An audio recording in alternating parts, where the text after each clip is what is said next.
Welcome, my dear friends. I'm Kanan Badalov, and today we're diving into a dish so good it might just chase away the blues of a long week and bring back the warmth of your childhood kitchen.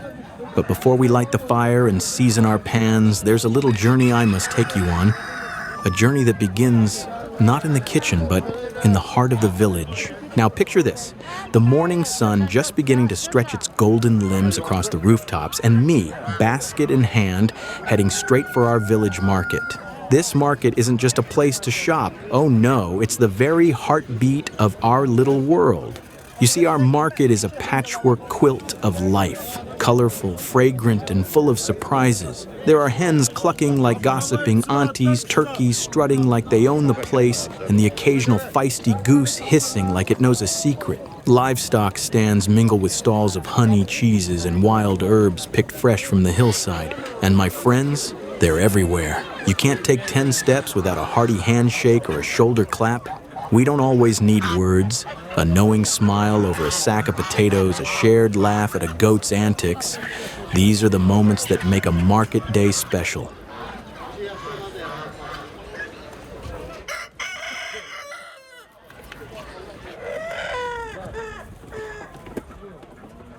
This market has known me since my knees barely reached my grandmother's apron.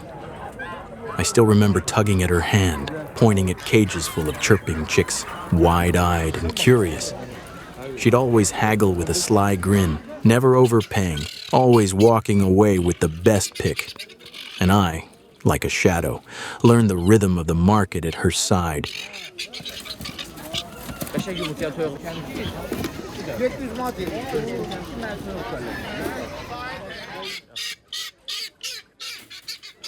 Now, fowl in hand, it's time to head back. The weight in my basket is light, but the weight of memory is heavy and sweet. We're ready to cook.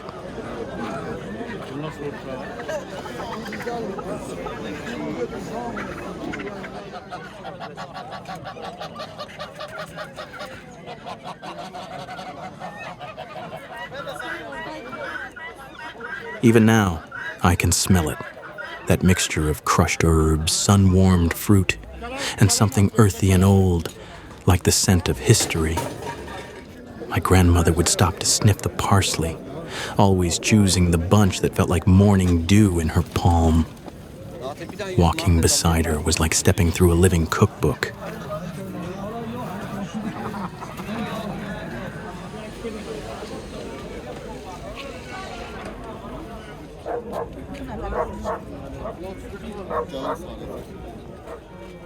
This is our life, plain and simple. Not always easy, but always rich, in flavor, in love, in stories. It's a life where food isn't just sustenance, but a way of remembering, of connecting, of celebrating.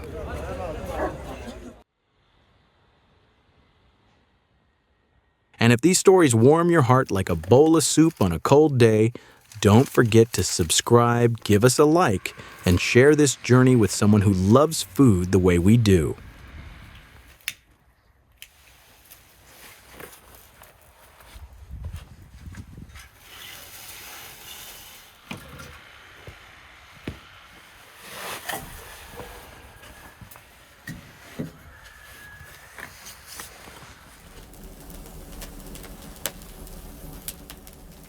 Now let's light the fire, friends, and prepare our clay oven.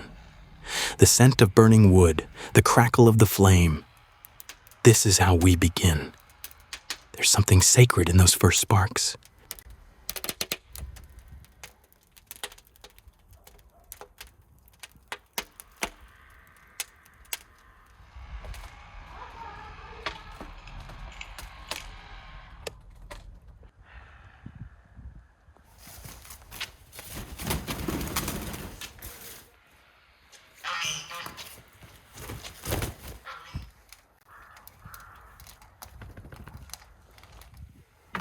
When choosing a guinea fowl, look for firm skin and a deep, rich color. It should feel hefty for its size, with a little give to the breast, a sign it's been well raised and fed on natural forage. Avoid anything too pale or overly fatty.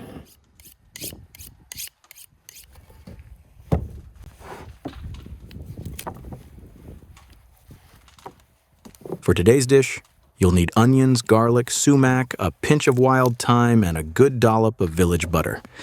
Maybe a dash of pomegranate molasses if you're feeling fancy. And of course, salt and pepper, our forever companions.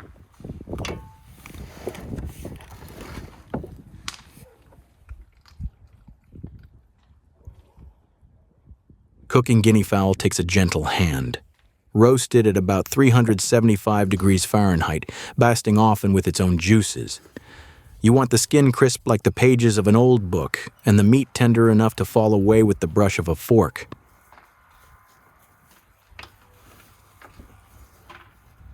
Did you know guinea fowl was once prized by kings and nomads alike?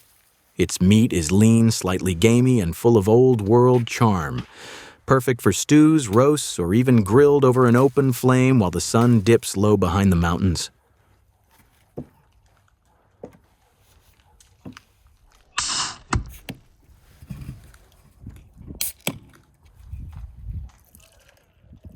Now, here's a little countryside trick I picked up from an old shepherd who knew a thing or two about cooking with whatever was at hand. He's taken 2 empty beer cans, yes, you heard that right, and used them as makeshift stands to hold up the guinea fowl. This clever setup lets the heat swirl around the birds evenly, getting that skin crisped up golden all over, like sun-toasted wheat. Sometimes, a little scrap metal and imagination can roast a bird better than the fanciest oven.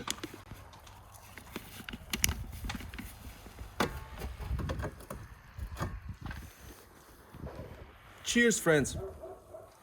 And since we've got those beers out already, well, it'd be a shame to let them go to waste, wouldn't it? Time for a little sip while the birds do their dance in the heat. Here's to good food, good company, and good old-fashioned know-how.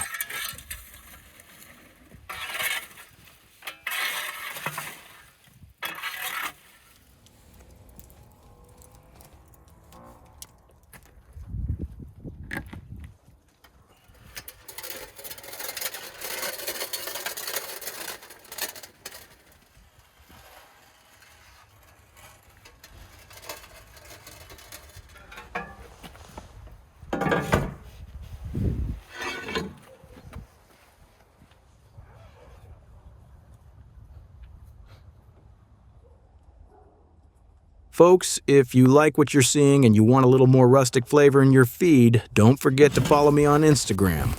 I share behind-the-scenes shots, stories from the countryside, and little bites of everyday beauty.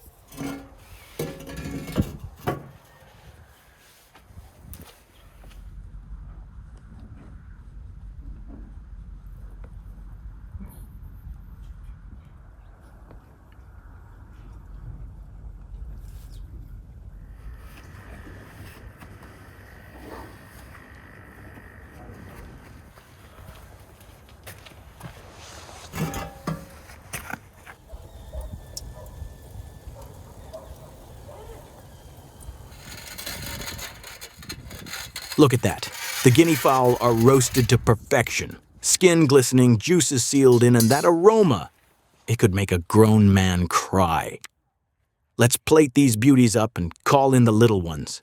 Nothing makes me happier than seeing children's faces light up when they bite into something this good.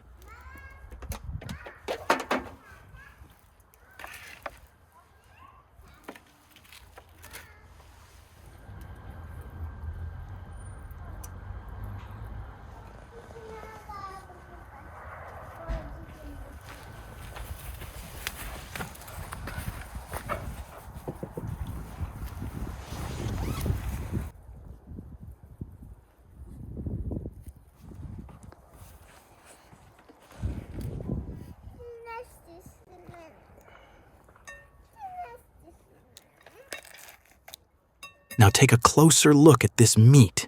It's tender like memory, pulling away from the bone with barely a nudge. The flesh is pale and silky, kissed with smoke and just the right hint of salt.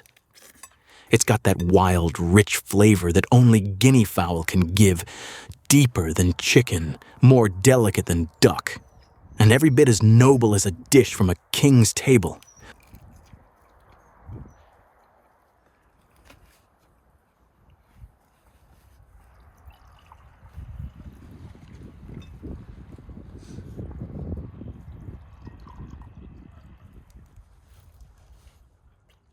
So go on, tear yourself a piece, dip it in those pan drippings, and let it melt on your tongue.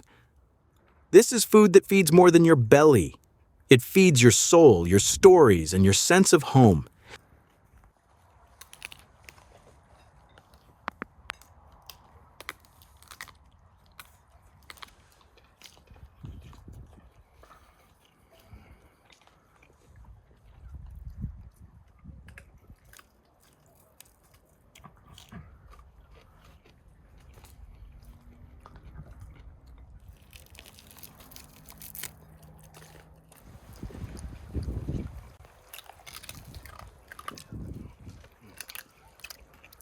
Perfect.